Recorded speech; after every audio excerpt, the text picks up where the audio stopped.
4 minutes in, 1-0 to Madrid already.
Okay, so as I'm editing this, I'm back from a few days in Barcelona, watching El Clásico and a few other things, and I thought I'd put together a little video on my exploits. And there's a lesser visited stadium I went to, so wait till the end to find out which one it was. We landed in Barcelona on Friday 9th of May and did some boring things like sightseeing and visiting cathedrals or whatever this is, and some big archway. But the trip really started on Sunday the 11th with a trip to Camp Nou for El Clásico.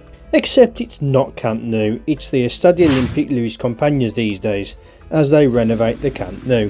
And I think they were hoping to have it ready for this summer, but this is what it currently looks like. No chance. Shame it wasn't Camp Nou, but I looked at it like this. Watching Barca at the Olympic Stadium is a lot rarer than watching them at Camp Nou, so there's that. But it was lovely to see the Barcelona fans giving the Madrid bus their best Barca welcome.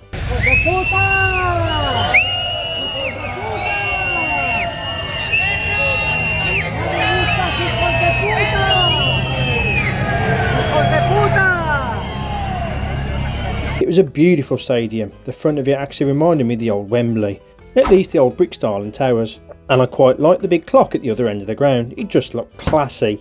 And it's just not a stadium we used to here like the Bescott Stadium or Villa Park. Instead, a big beautiful open bowl with sun shining, which just begs to play football in. And play football they did, with a pretty boring match interrupted by just 7 goals, another 2 ruled out, an overturned penalty decision and some feisty tackles. But I just knew that as there were 6 goals in the first half, the second half would go one way or the other, either another glut of goals or the match would fall flat, and sadly that was true.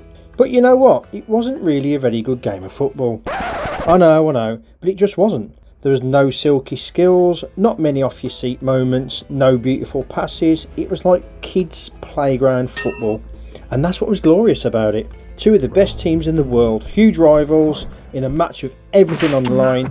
And it was like watching an under-9s match at times with complete chaos and congestion around the ball with a couple of passes until possession was lost. They just down tools and went for it, and it was just as good to watch. The atmosphere was great, and on one occasion I was trying to get a video of it when I caught Mbappe's hat-trick goal. I'm not usually one to use my phone at matches. I like to be immersed in the atmosphere, but I couldn't help but get some videos of the fans, especially when they're taunting the Madrid fans, of which there seemed to be about 20 of them tucked in the corner of the stadium. Even the missus enjoyed it, and she hates football. At one point she even commented, "That was a good tackle, wasn't it?" Not quite John Motson level of commentary and observation, but maybe she's now been converted into a football fan. Who knows? From an English perspective, I was hoping for a bit more from Jude. He wasn't awful, but not great either, spending half the match on the floor. But in fairness, not many of the Madrid players were good. It weren't just him. Cue celebrations and Barca fans at the end of the match, who knew that just one more win would confirm them as league champions, which they obviously did.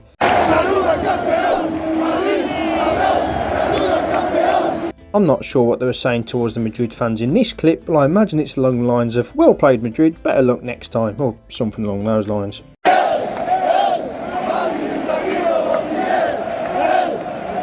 I was a bit disappointed to miss out on Camp Nou, so I didn't. I went the next day to have a look around the museum. Shame the stadium was just an empty shell, but it was good looking around the museum, and as I went alone it meant I could take a look at my own pace. No offence to the missus like. But there's another stadium I haven't mentioned. So after Camp Nou I jumped on the metro to the stadium to take a look around. Now when football fans get to Barcelona, they get to the Camp Nou, and I'm one of them. And Mike gets to the Olympic Stadium where Barcelona are playing now, the Estadio Olympic Luis Compañías. Nobody ever shows any love for the RCD Stadium. I think that's it.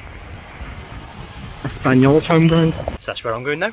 This might surprise you, but it was a little less busy than Camp Nou, even though it's not even built yet. And the difference in the club shops was also quite funny, with the Barca store selling all sorts including shirts from years ago, whereas the Espanyol store sold home, away, third and a few other things, and that's it.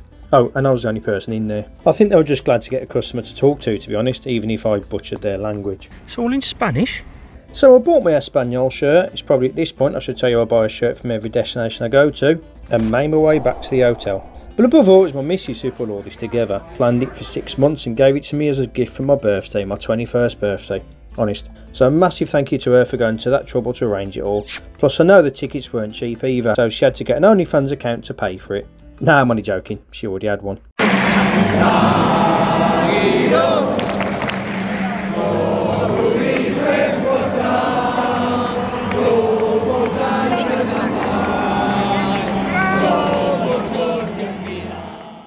And then that's it. We had 5 days there, but then jumped on that big silver bird, and now I'm back home and ready to start working on my next videos.